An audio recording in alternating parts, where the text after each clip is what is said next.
இந்த உலகத்துல பல இடங்கள்ல பலவிதமான கொலைகள் நடந்துகிட்டு தான் இருக்கு.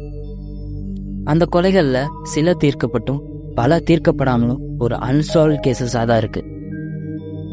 அப்படி அந்த கேசஸ் எல்லாம் அன்சால்வ்டா இருக்கிறதுக்கு பல ரீசன் சொல்லலாம். அதுல மிக முக்கியமான ரீசன் அன்ஐடென்டிஃபிகேஷன் ஆஃப் விக்டிம்ஸ். ஆமா, பல சமயங்கள்ல விக்டிம்ஸ் யாருன்னே ஐடென்டிஃபை பண்ண முடியாதனால அந்த கேசஸ் ஸ்டில் அன்சால்வ் கேசஸா தான் இருக்கு. அப்படி 47 வருடங்களுக்கு முன்னாடி கனடால இருக்க செப்டிக் டேங்க்ல கண்டுபிடிக்கப்பட்ட செப்டிக் டேங்க் சாம பத்தின கதை தான் இது. இவரை பத்தின எந்த ஒரு ஐடியும் இல்லை. இவரோட டென்டல் டீட்டெயில் எந்த ஒரு டென்டல் ரெக்கார்ட்ஸ் கூட மேட்ச் ஆகல. அந்த சமயத்துல காணாம போன எந்த ஒரு மிஸ்ஸிங் பர்சன் கூடயும் இவரோட டீட்டெயில்ஸ் மேட்ச் ஆகல. இந்த கேஸ் அந்த சமயத்துல போலீஸையே திக்குமுக்காட வச்ச ஒரு ஒன் ஆஃப் த மிஸ்டீரியஸ் கேஸ்னே சொல்லலாம். இந்த பாடியை பத்தி அவங்களுக்கு தெரிஞ்ச டீட்டெயில்ஸ் எல்லாம் கன்ஷாட் பண்ணப்பட்ட தழும்புகளும் நெருப்பால சுடப்பட்ட தழும்புகள் மட்டும்தான். அதை தவிர எந்த ஒரு லீடும் அவங்களுக்கு அப்ப கிடைக்கல. அதனால இதை வெறும் ஒரு கொலை வழக்கா மட்டும்தான் அவங்களால பதிவு பண்ண முடிச்சு. இப்படியே நாட்கள் நகர்ந்துட்டு இருக்கப்ப இந்த கேஸோட திருப்பு முனையா ஜனவரி 2021 கடைசியா இவரோட டிஎன்ஏ ஒரு டிஎன்ஏவோட மேட்சும் ஆகுது.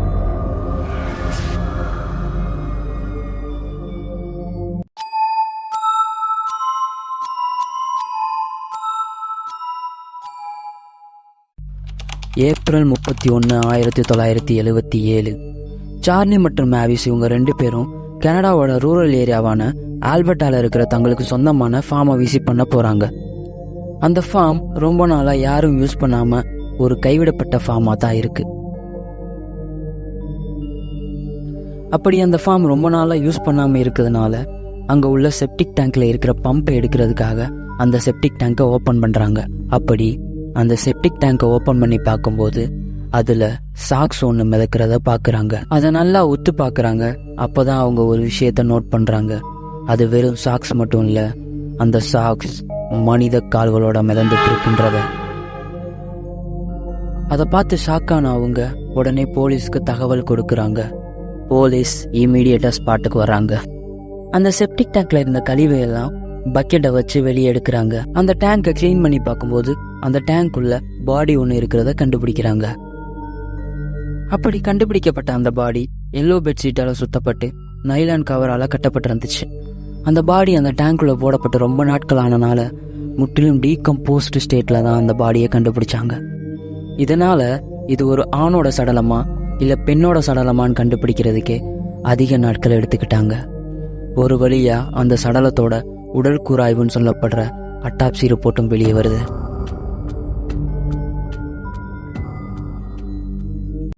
அப்படி கண்டுபிடிக்கப்பட்ட சடலம் சுமார் 168 சென்டிமீட்டர் உயரமும் 70 கிலோ எடையும் உடைய ஒரு ஆணுடையதுன்னு, அவருடைய வயசு 26 to 40 வயதிற்குள் தான் இருக்கணும்னு கண்டுபிடிச்சாங்க. மேலும் அவர் ஒரு கனடாவுக்கு புலம்பெயர்ந்த அமெரிக்காவை சேர்ந்த நபராக தான் இருக்கணும்னு நம்பினாங்க. அப்படி கண்டுபிடிக்கப்பட்ட பாடி அணிந்திருந்த ட்ரெஸ்ஸை பத்தின டீட்டெயில் வெளியிடப்படுது. அதன்படி இறந்திருந்த நபர் இறக்கும் தருவாயில ஒரு blue shirt, grey under shirt, blue gene, grey socks மற்றும் ப்ரௌன் வேலபியன் அழைக்கப்படுற ஒரு வகையான ஷூ அணிஞ்சிருந்ததா சொல்லப்படுது.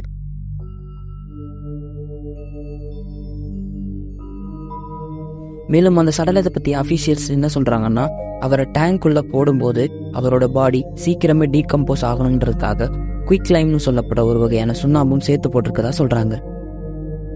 ஆனா அந்த குயிக் லைம் செப்டிக் டேங்க்குள்ள போட்டவங்களுக்கு தெரியாது அது தண்ணியோட கலக்கும் போது ஆப்போசிட்டா ரியாக்ட் ஆகும். ஆமா, அந்த குயிக் லைம் பாடி டீகம்போஸ் ஆகிற ப்ராசஸை ஸ்லோ பண்ணிடுச்சு. அதனால அந்த பாடி நார்மலா டீகம்போஸ் ஆகுறத விட 2 மடங்கு ஸ்லோவா தான் டீகம்போஸ் ஆகியிருக்கு. இருந்தாலும் அந்த பாடியில இருந்து அவங்களால வெறும் டென்டல் டீட்டெயில்ஸ் மட்டும்தான் எடுக்க முடிஞ்சது. அவரோட தலையிலும் செஸ்டிலும் கன்ஷாட் பண்ணப்பட்டதுதான் அவரோட இறப்புக்கு காரணமா சொல்லப்பட்டுச்சு. அது மட்டும் இல்லாம அவரோட உடம்புல சித்திரவதை செய்யப்பட்டதுக்கான பல அடையாளங்கள் இருந்துச்சு. கைகள் கட்டப்பட்டு அவரோட தோல் பகுதி பேர்ன் ஆகிற அளவுக்கு ப்ளோடாச்சாலையும் சிகரெட்டாலையும் சுடப்பட்டிருக்காரு. அவரோட உடம்புடைய கீழ்ப்பகுதியில் பலவிதமான வெட்டுக்காயங்கள் இருந்திருக்கு. அது மட்டும் இல்லாமல் செக்ஷுவல் மியூட்டிலேஷன் சொல்லப்படுற பாலியல் சிதைவு, அதாவது ரொம்பவே கொடூரமான முறையில் அவரோட ஆணுறுப்பு சிதைக்கப்பட்டிருந்துச்சு. மேலும் அந்த பாடி அந்த செப்டிக் டேங்க்குள்ள போடப்பட்டு 4 முதல் 12 மாதங்கள் வரை இருக்கலாம்னு சொல்லப்பட்டுச்சு. இதையெல்லாம் பார்க்கும்போது இன்வெஸ்டிகேட்டர்ஸ்க்கு தோணுன கேள்வி 2 தான். யார் இந்த நபர்? யார் இவரை இப்படி கொன்னது? அது ஒரு கைவிடப்பட்ட ஃபார்ம் ஒன்று அங்குள்ள லோக்கல் பீப்புள்ஸ் எல்லோருக்கும் தெரியும். ஸோ அதனால இன்வெஸ்டிகேட்டர்ஸ் என்ன சொன்னாங்கன்னா, இந்த இடத்த பத்தி நல்லா தெரிஞ்ச ஒருத்தர் தான் இதை பண்ணியிருக்கணும். அந்த நபர் இங்கேயோ பக்கத்துல கூட இருக்கலாம்னு சொன்னாங்க. ஆனா அவங்களால யூகிக்க முடிஞ்சதை தவிர எதையும் உறுதியா சொல்ல முடியல. சம்பவம் நடந்து அதிக நாட்கள் ஆனதுனால மழையினாலும் காட்டு விலங்குகளாலும் தடயங்கள் அடிக்கப்பட்டிருக்கலாம். அப்படி கிரைம் சீன்ல எந்த தடயமும் கிடைக்காதனால இந்த பாடி யாரோடதுன்னு கண்டுபிடிக்கிறது இன்வெஸ்டிகேட்டர்ஸ்க்கு ஒரு மிகப்பெரிய சவாலாவே இருந்துச்சு. அந்த பாடியோட முகம் முழுவதுமா சிதைஞ்சு போய் இருந்துச்சு. அதனால அவரோட மண்டையோட எலும்புகளை வச்சு அவரோட முகத்தை வரைய ட்ரை பண்றாங்க. அப்படி வரையப்பட்ட முகம் துல்லியமா இல்லாதனால அவரை அடையாளம் காட்டி யாரும் முன் வரல. அவரோட டென்டல் டீடைல்ஸ் கனடாவோட 100க்கும் மேற்பட்ட டென்டல் ஹாஸ்பிட்டலுக்கு ஏதாவது மேட்ச் இருக்கான்னு கண்டுபிடிக்க அனுப்பி வைக்கப்படுது. ஆனா அந்த முயற்சியும் தோல்வியில போய் தான் முடியுது. இறந்த நபரை பத்தி எந்த ஒரு தடயமும் இதுவரைக்கும் கிடைக்காததுனால அவருக்கு செப்டிக் டேங்க் சாம்னு பேர் வைக்கிறாங்க. பலவிதமான ஃபேஷியல் ரீகன்ஸ்ட்ரக்ஷன் நடந்தும் பல வருடமா டிஎன்ஏவை ஆராய்ச்சி பண்ணியும் எந்த ஒரு தடயமும் கிடைக்காததுனால யார் இந்த செப்டிக் டேங்க் சாம், யார் இவரை இப்படி பண்ணாங்கன்ற விஷயம் பல வருடங்களா மர்மமாவே இருந்தது. நான் இன்ட்ரோல முன்னாடியே சொன்ன மாதிரி இன்வெஸ்டிகேட்டர்ஸ்க்கு கனடால இருந்து சுமார் 1500 மைல் தொலைவில் உள்ள அமெரிக்காவில் உள்ள டெக்சாஸ்ன்ற நகரில் ஒரு டிஎன்ஏ மேட்ச் கிடைக்குது.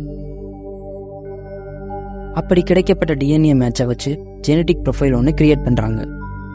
அந்த ஜெனட்டிக் ப்ரொஃபைலை அவங்க கிட்ட இருந்த ஜெனட்டிக் டேட்டா பேஸோட கம்பேர் பண்ணி அவரோட ஃபேமிலி மெம்பர்ஸை கண்டுபிடிக்கிற முயற்சியிலையும் இறங்குறாங்க.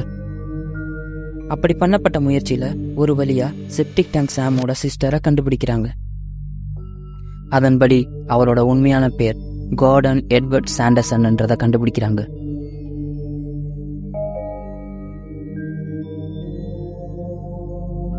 கார்டன் அக்டோபர் 22, 1950 கனடால இருக்கிற மானிடோபான்ற நகர்ல பிறக்கிறாரு.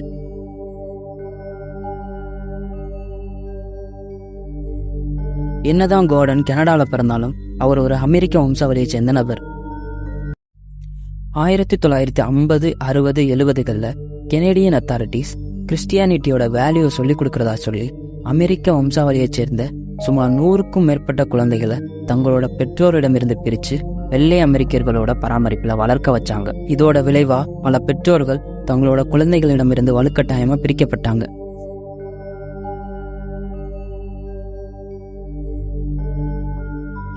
கார்டன் தன்னோட 9வது வயதுல அவரோட ஃபேமிலி கிட்ட இருந்து பிரிக்கப்பட்டு ஃபாஸ்டர்ஸ் ஹோம்ன்ற ஒரு இடத்துல வளர்க்கப்பட்டாரு. அதுக்கப்புறம் 1970களில் கார்டன் எட்மாண்டனுக்கு மூவ் ஆகுறாரு. அவரு காணாம போறதுக்கு முன்னாடி அவரோட ஃபேமிலி கிட்ட பேசினதாகவும் அதுல அவரு எட்மிண்டன்ல இருந்து சுமார் 300 கிலோமீட்டர் தொலைவில் உள்ள கால்கரிக்கு தன்னோட பிரதரை பார்க்க போய்கிட்டு இருக்கதாகவும் சொல்லியிருக்காரு. ஆனா அவரு அங்க போகல. உடனே அவரோட ஃபேமிலி ஒரு மிஸ்ஸிங் கம்ப்ளைண்ட் ஒன்று ஃபைல் பண்றாங்க. ஆனா அவரை பத்தின எந்த ஒரு தகவலும் அவங்களுக்கு அப்போ கிடைக்கல. அந்த ஃபார்ம்ல பாடி கண்டுபிடிக்கப்பட்டப்போ கிடைச்ச ஆதாரம் போதுமானதா இல்லாதனால அந்த டைம்ல இந்த 2 கேஸையும் இன்வெஸ்டிகேட்டர்ஸால கனெக்ட் பண்ணி பார்க்க முடியல. அதனால அந்த டைம்ல கார்டனோட பேர் அந்த இன்வெஸ்டிகேஷனோட வளையத்துக்குள்ள வரவே இல்லை. அந்த பாடி ஐடென்டிஃபை பண்ணப்பட்டு இவ்வளவு நாள் ஆகியும் கூட கொலையை பண்ண கொலையாளி பக்கம் இன்வெஸ்டிகேட்டர்ஸால நெருங்க கூட முடியல. கொலை நடந்து 40 வருடங்கள் மேல ஆனதுனால கொலையாளி வேறு ஒரு இடத்திற்கு மூவ் ஆகியிருக்கலாம் அல்லது வயதாகி இறந்து கூட இருக்கலாம். இதனால கொலையாளியை கடைசி வரைக்கும் கண்டுபிடிக்க முடியாம கூட போகலாம். இந்த வீடியோ உங்களுக்கு பிடிச்சிருந்துச்சுன்னா மறக்காம லைக் பண்ணுங்க, ஷேர் பண்ணுங்க. மேலும் இந்த வீடியோ பற்றின கமெண்ட்களை கமெண்ட் செக்ஷன்ல மென்ஷன் பண்ணுங்க. இது போன்ற இன்ட்ரெஸ்டிங்கான வீடியோஸை தொடர்ந்து பார்க்க மறக்காம என்னோட சேனலை சப்ஸ்கிரைப் பண்ணுங்க.